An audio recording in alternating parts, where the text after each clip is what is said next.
You need to stop being so obsessed with how many days you've gone without looking at pornography. And the reason for that is it reinforces failure because right now, chances are good you probably don't yet have the skills to abstain from pornography to begin with.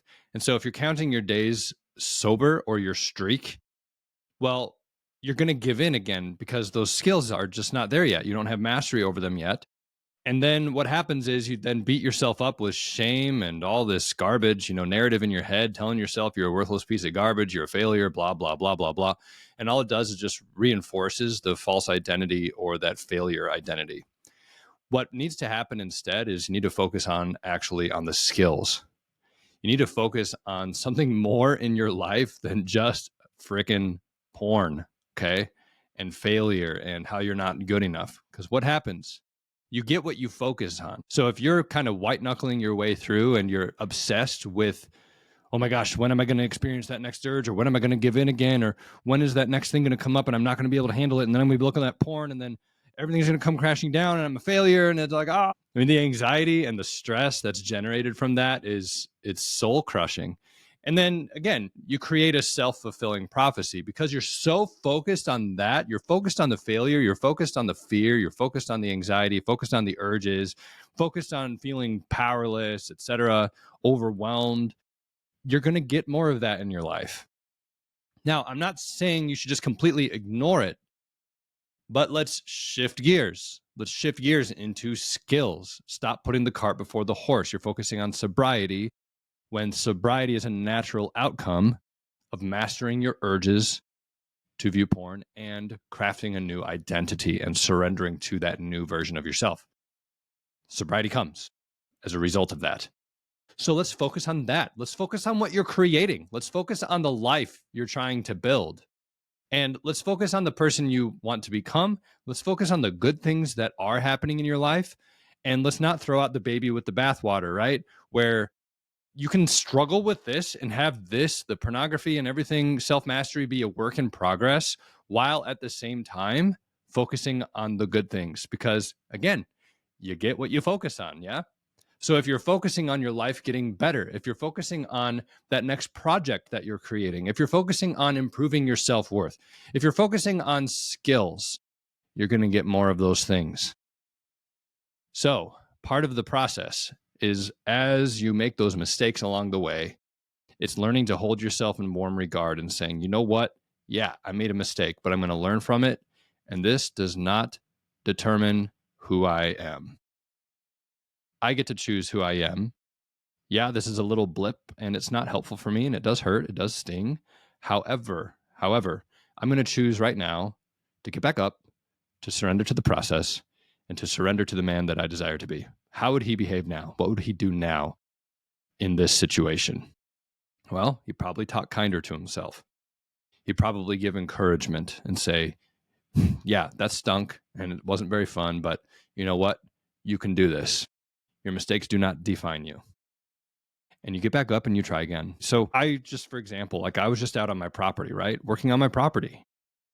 Now, maybe you don't have a property to work on, but what is it for you that you would love to do more of in your life? What makes you feel good? For me, I love getting outdoors. I love having the sun on my face. If it's a chainsaw in my hands or sitting behind the wheel of my tractor and mowing the acreage that I have or clearing paths, clearing trails, I don't care what it is. Doing things with my hands like that feels really good. And it gives me confidence. It makes me feel like a man, right? And not to be too cliche about it, but it does. It truly does. So what are some things that you can do in your life that you can focus on that can boost your self-esteem and self-worth, that help you to feel positive, empowering emotions? You need more of those in your life.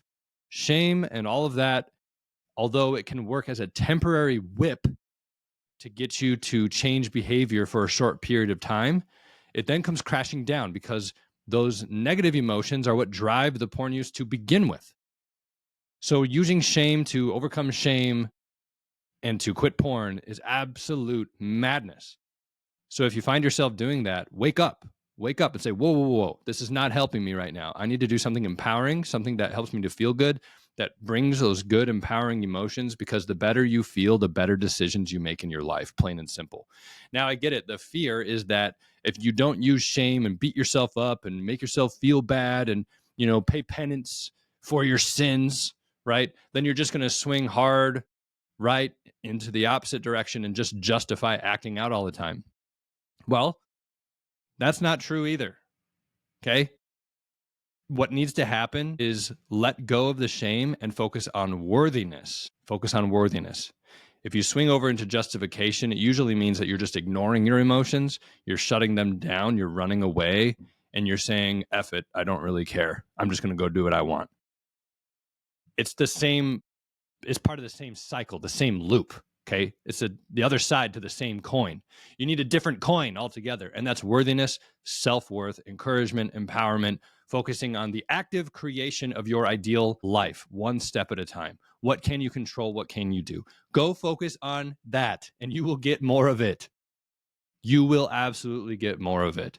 Now, if you don't have the skills yet to overcome pornography, that's where you just need to not do it alone. I have made every single failure in the book, and each one of those failures 100 different ways, right? I almost lost my marriage a dozen times because of just the constant failure. But it's because I was caught in this loop of constant self-deprecation, just tearing myself apart and becoming this miserable wretch.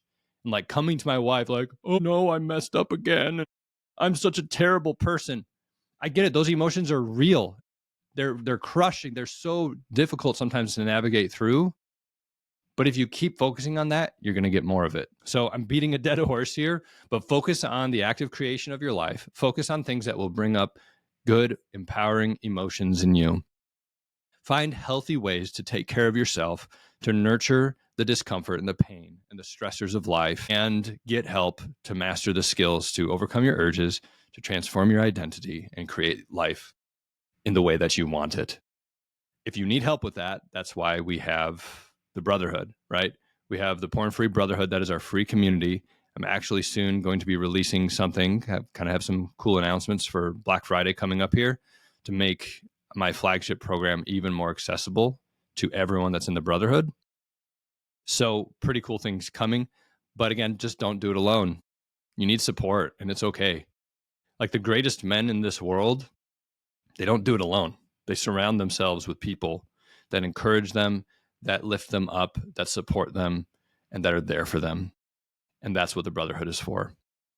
So that's it. If you want to join the Brotherhood, if you're watching this recording and you're not yet a member, click the link below the video.